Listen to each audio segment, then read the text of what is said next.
안녕하세요, 상담일기입니다. 오늘 전할 이야기는 불행은 어디에서 시작되는가 라는 제목으로 시작하겠습니다. 어쩌면 당연한 이야기겠지만 상담을 신청하는 많은 사람이 자신의 삶이 불행하고 절망스럽다고 말합니다.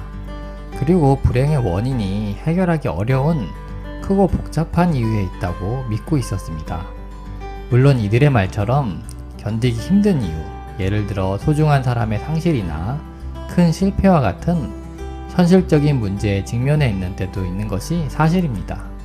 하지만 대부분은 현재의 고통의 원인이 될 만한 특별한 이유 없이 고통스러운 감정 그 자체가 원인이 되어 고통을 호소하고 있었습니다. 감정 그 자체가 원인이 된다는 것은 감정이 비정상적으로 기능하고 있음을 의미합니다.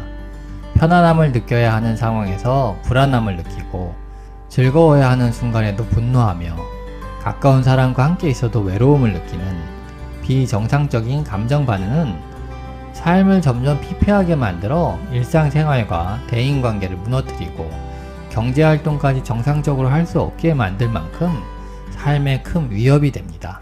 감정이 정상적으로 작동하지 않는 이유를 이해하기 위해 먼저 감정은 무엇인가에 대해 감정의 작용, 감정의 역할, 감정의 발생 이렇게 세 가지 주제로 살펴보도록 하겠습니다.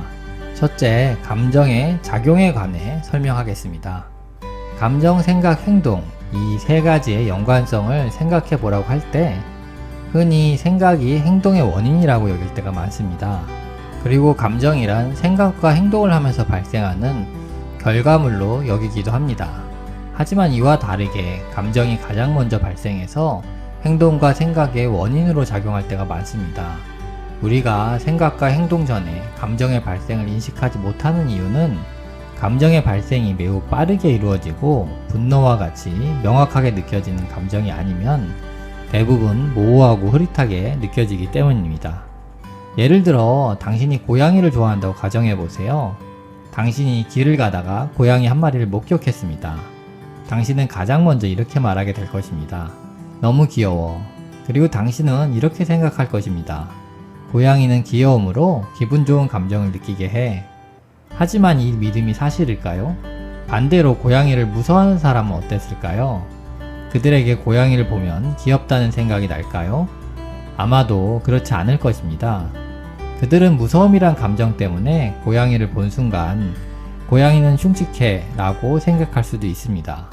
이처럼 고양이가 귀엽다라는 생각이 긍정적인 감정을 만드는 것이 아니라 고양이를 보고 느낀 긍정적인 감정이 동력이 되어 고양이에 대한 긍정적인 생각, 즉 고양이는 귀엽다 라는 생각을 만들고 이후 고양이에게 다가선다거나 먹이를 주는 행동의 원인으로 작용하게 합니다. 둘째, 감정의 역할에 관해 설명하겠습니다. 당신이 호감을 느끼는 사람을 만나고 있다고 가정해 보세요. 당신은 그 사람과 더 많은 시간을 함께 하려고 생각하고 행동하게 됩니다. 반대로 불편함을 느끼는 대상을 만나고 있다면 당신은 그 사람과의 만남을 빨리 끝내려고 생각하고 행동할 것입니다.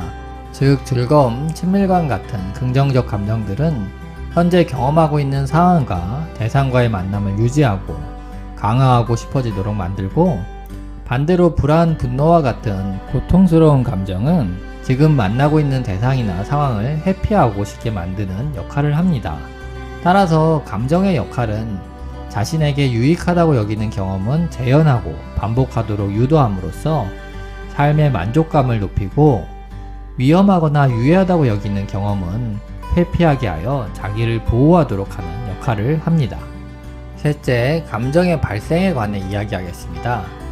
학자들은 감정이란 개인이 겪고 있는 상황과 대상에 대한 무의식적이고 직관적인 해석이라고 말합니다.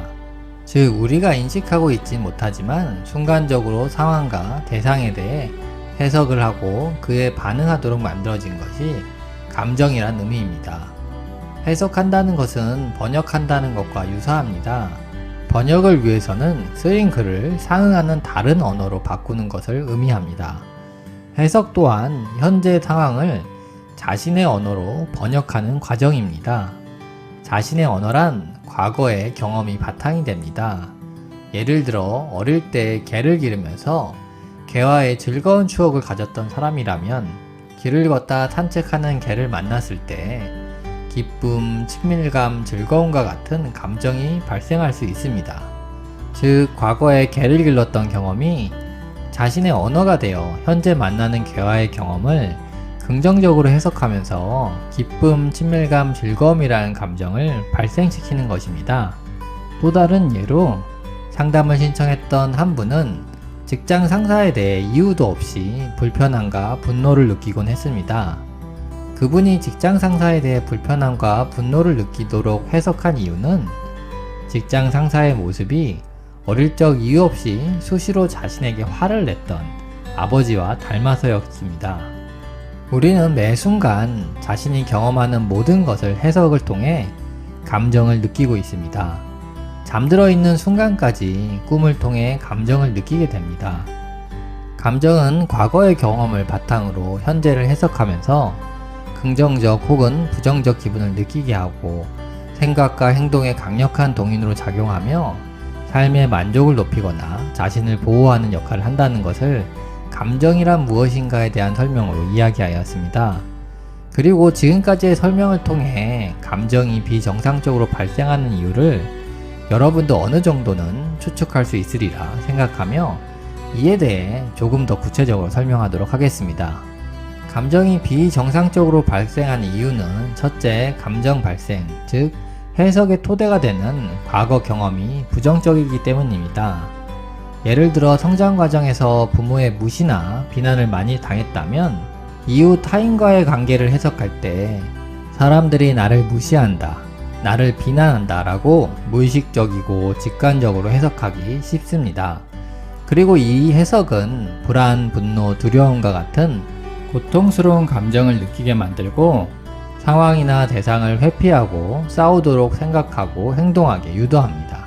그리고 이 경험이 다시 이후 관계 경험에서 부정적인 해석을 강화하는 양분이 되어 이전보다 더 강렬하고 민감하게 불안, 분노, 두려움과 같은 고통스러운 감정을 느끼게 만들어서 부정적인 생각과 행동을 유도하는 악순환이 반복됩니다. 대상이나 상황이 없는데도 고통스러운 감정을 느낄 수 있습니다. 즉, 해석의 대상 없이도 혼자서 지속적으로 두려움과 불안, 분노, 슬픔을 느끼는 경우로 정서적으로 더 취약하고 삶에 더 많은 악영향을 줍니다. 대상이 없이도 고통스러운 감정에 휩싸이는 이유는 자기 자신을 해석의 대상으로 삼아서 부정적인 해석을 하기 때문입니다. 나는 무능해, 나는 부도덕해, 나는 수치스러워 같은 자기 해석을 통해 열등감, 죄책감, 수치심을 내면에 새기고 이유도 대상도 없이 혼자 불안, 두려움, 분노, 슬픔과 같은 감정을 느끼며 고통스러워합니다. 이렇게 느낀 고통스러운 감정들은 자기 파괴적인 생각과 행동을 유도함으로써 또다시 부정적 경험을 재경험하도록 해 부정적 해석의 양분으로 사용됩니다. 결국 고통스러운 감정에서 벗어나는 것이 부정적인 생각과 행동에서 벗어나는 길이고 관계 단절과 자기 파괴적인 삶에서 벗어나는 시작점입니다. 그 방법에 대해서는 다음 영상에서 이야기하도록 하겠습니다.